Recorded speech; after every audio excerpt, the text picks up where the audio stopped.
A while back, I did a retro production episode about this, my Yamaha VSS-30. It's a pretty low-level consumer keyboard from the late 80s, but it's unique in featuring both a sampler and a version of the famous OPL2 FM chip, used in many instruments and sound cards during the 1980s.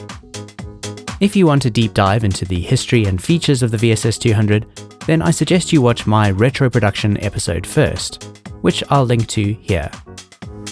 Although it has better features, the VSS-30 is vastly overshadowed by its much more well-known sibling, the VSS-30. This was Yamaha's attempt to compete with Casio's highly successful SK1, and arguably it does offer much better sampling features than the SK1 does. And as such, it's become a bit of a cult classic, having been used by a number of different artists over the years. The problem with this, of course, is that prices for used VSS-30s are pretty overinflated for what is really just a cheap plasticky toy. The VSS-30, on the other hand, is not as well known, so it can often be found for considerably lower prices. And it's arguably a much better keyboard overall. And the sampling features are almost identical to the VSS-30 because they use the same chip, the YM2416. But for some reason, the VSS-30 omitted some features found on the original VSS-30, such as the vibrato function, an arpeggiator, a set of preset sounds, and even a recording function. For this reason, many people still prefer to get hold of the original VSS-30, so they can have the full feature set. However, what if I told you that you could still have all of those additional features from the VSS-30 on the VSS-30 as well? Like a sort of VSS Easter egg. A V-Easter egg, if you will. Well, technically this should be completely possible. The reason is that the YM2416 chip actually provides all of the functionality for the VSS-30, not just the sampler, but also the effects, the arpeggiator, the recorder, and the preset sounds. And since that same chip is used in the VSS-30, all of those functions should still be there. We just need a way to access them. Thankfully, it's quite easy to find the schematics for the original VSS-30 online. And here we can see the complete button matrix, which links to a series of pins on the chip. So if we can just reconstruct the matrix and connect it to the pins on the VSS-30's chip, we should get access to all the functions. Simple, right? And so I embarked on an epic quest to try and bring this idea to life. Before going to the trouble of constructing anything, my first step was to open up the VSS-30 and see if I could trigger any of the functions by connecting the pins on the chip. From the schematic, we can see that the matrix has 8 incoming lines, D0 to D7, which connect via a diode and a button to 5 outgoing lines, A4 to A8. If we want to simulate a button push, we can just connect a diode where the two lines intersect. So for example, the demonstration button connects lines D6 and A8. So when I connect those pins on the chip, we should hear the demo. First though, I needed to figure out which way round the chip was installed. The easiest way to do this was to connect some of the other lines that get inputs from the keys. These pins are located here, on the bottom of the chip. When we connect them, we should hear notes being played. Aha, success! So now we know that the bottom of the chip is facing to the left. So next, I tried to connect the pins for the button matrix, but all I seemed to be getting was some static and a few garbled sounds. Most of the time, nothing happened at all. I was pretty disappointed, and I'd started to think that perhaps this probably wasn't going to be as simple as I'd first assumed. Perhaps there was some other circuitry that I'd missed, or perhaps the version of the chip in the VSS-30 actually had the features removed. But then I remembered I'm an idiot. What I hadn't accounted for was that I was looking at the bottom of the circuit, so the pins would actually be a mirror image to how they appear in the schematic. So with that resolved, I could now try and trigger the demo tune by connecting pins D6 and A8. Oh, I think we had something there.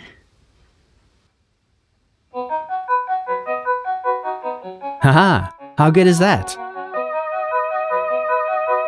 And also, how awful is this demo tune? But it works. Next, I tried to see if I could trigger some of the preset sounds. And there we have piano. Again, success! So, how about the vibrato function? D7 to A8. Yeah, there we go. And if we press it again, that should go off. There we go. Vibrato off. Vibrato on. Excellent. And now, how about the arpeggiator?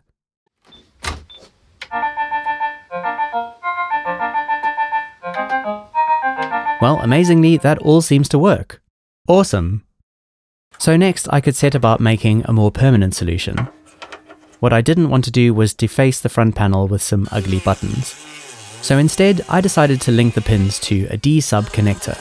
Then I'd make a separate breakout board which connects to that. When I want the extra features, I can plug it in, and when I don't, the keyboard will still look and behave as though it's unmodified. Best of both worlds. The first job was to assemble a temporary matrix on a breadboard. This would allow me to check that it all works before I made a final soldered version. I wouldn't need to add all the buttons in the matrix because of course some of them are already on the front panel. Basically, I just need these lower 3 lines. So A6, A7 and A8, and then D0 to D7. Right, so after several attempts, I think this is going to work now. So I'll just explain what's happening here. So we have the D lines, D0 to D7, and they each come through a diode, and then they connect up with lines A6, A7, and A8. We don't have to worry about A4 and A5 because these buttons are already on the keyboard. So we've got 1 line of 4 and then 2 lines of 8 buttons. And it's a bit confusing to look at, but this is the line of 4 buttons, and then this is the second line, and then this is the third line. So here we have the D lines coming in, and then they each go through a diode. And then these jumpers basically just copy them across from line to line. And then on the bottom, we have the A lines coming in. So we got 1 line there, 1 line there, 1 line there. And then these jumpers just copy them to each of the buttons in turn on each line. Well, I must say I'm pretty surprised, but everything works. All of the features, all of the sounds, even the recorder. So we've got our different sounds.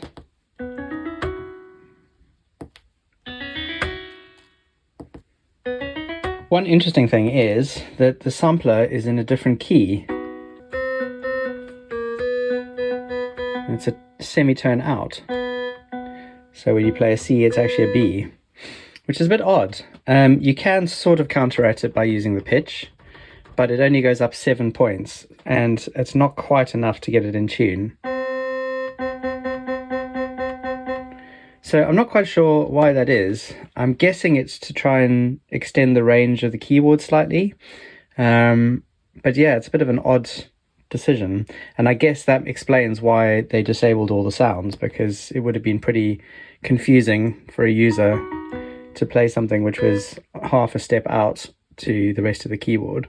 The recorder is pretty good. You just press record.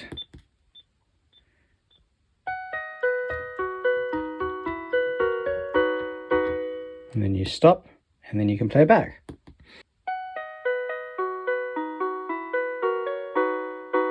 And if you record a arpeggio with it, so if you select an arpeggio,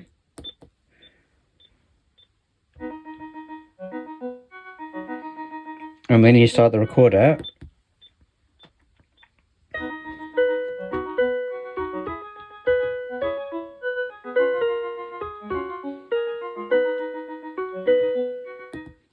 and then when you play it back, it also plays the accompaniment.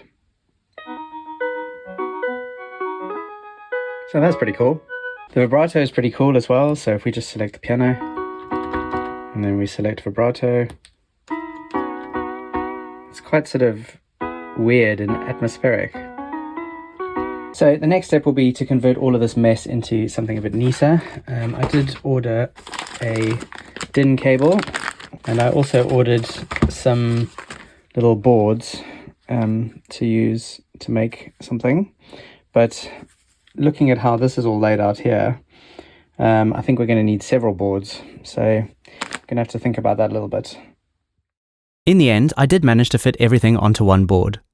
The way I did it was to use 3 shift keys, which you hold down to select the row, and then 8 buttons below that to select the specific function on that row. The one downside of this approach is that the first row should only have 4 buttons. So with this setup, it is possible to send unused combinations to the chip that it's not expecting, which can cause the chip to become unresponsive until it's reset. But it's okay, and it does keep the breakout board small and convenient. My soldering is not exactly world class, but in my defense, these were tiny components, so I think I did alright. So now we have a complete VSS-30 contained conveniently within the much more fully featured VSS-200. I think there's something really awesome about being able to access functions which have been lying dormant in this keyboard for nearly 40 years. These sounds have been there all along, but have never been used until now. For the most part, everything behaves exactly as you would expect, but there are a few oddities. Firstly, you can't just access the VSS-30 sounds straight away after turning the keyboard on. This is because the keyboard defaults to playing FM sounds across the whole range of the keys. So first you have to activate the sampler by recording in a sample. The easiest way to do this is just to press the Record from Voice Bank button. After this, you can then use all the sampler functions as normal. The vibrato is also quite interesting. Even though it was kept separate from all the other sample effects on the VSS-30's front panel, and isn't adjustable using the data entry buttons, it is in fact just another one of those effects. It even shares the same low-frequency oscillator as the FM and AM effects. This means you can actually adjust the speed of the vibrato. All you need to do is select either FM or AM, change the speed of that effect, and then when you turn it off again, the vibrato will also be set to that speed. I don't know if you can do this on the VSS-30 as well, but it is very useful. For example, when slowed right down, it becomes a really atmospheric pitch warble. Kind of like a tape speed variation. And in fact, there is a way to cheat the system into giving you direct access to the vibrato speed using the data entry buttons. First, select a sound and make sure that vibrato is enabled. Then select the FM effect. You can now edit the FM speed with the data entry buttons, as expected. But now select your sound again, without first turning the FM effect off. The sound will be reset to its normal state. So now the keyboard thinks FM is enabled when it's actually disabled. And now if you press FM again, it thinks it's turning it off, but actually now it's turning the effect back on. So now finally press the FM button one more time. Now the effect is off, but the keyboard thinks it's on, so you can adjust the rate using the data entry buttons. And since the vibrato uses the same LFO, this will now change the speed of the vibrato. Brilliant! Again, I'd be very interested to know if you can do the same hack on the VSS-30. So if you have one, try it out and let me know in the comments. So let's make some music with it. If this was one of my retro production episodes, then my goal would have been to make a track using only sounds from this keyboard. But since we've already done that, I'll give myself a bit more leeway this time. The key thing I want to do is make use of as many of the new unlocked functions as possible.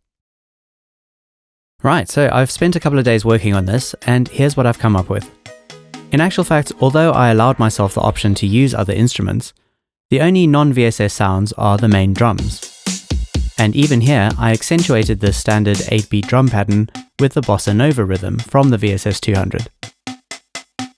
All the other tracks in the arrangement came either from the FM patches or the YM2416 sampler chip.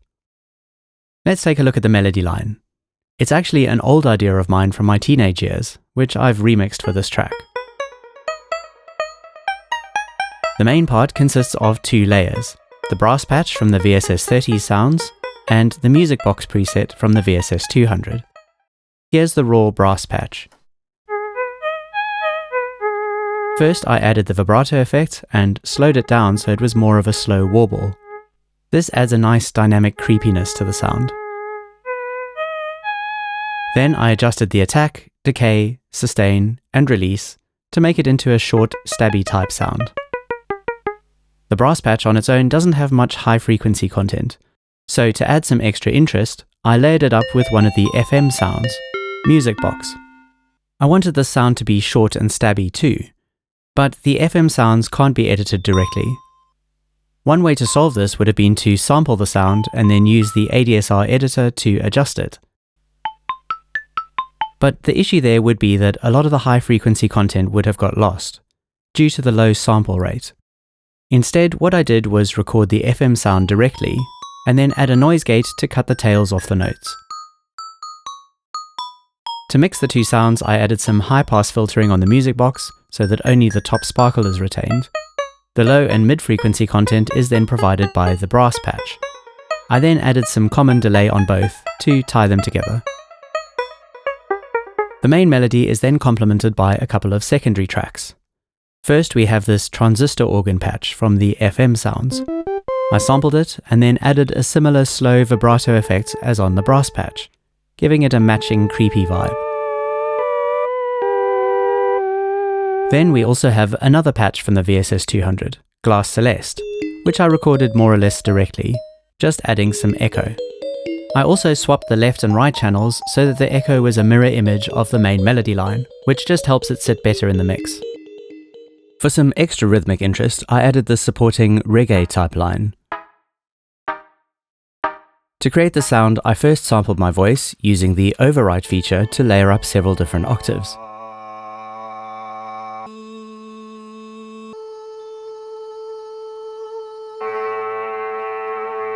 By shortening the release time, we can make this into a short, organ-like hit.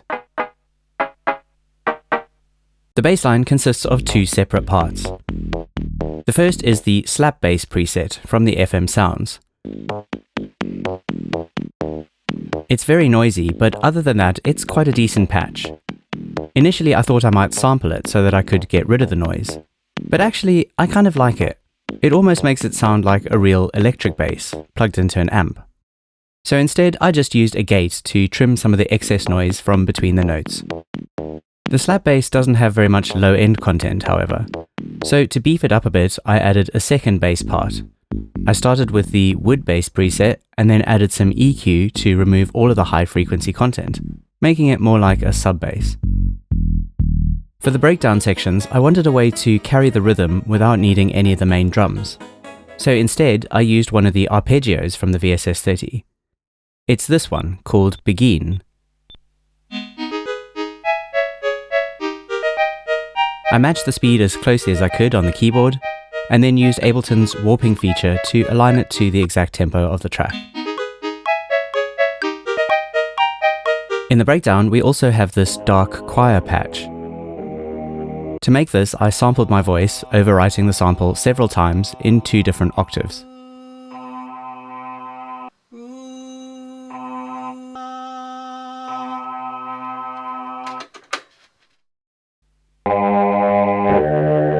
With some EQ, chorus, and reverb added, I think this actually sounds pretty decent.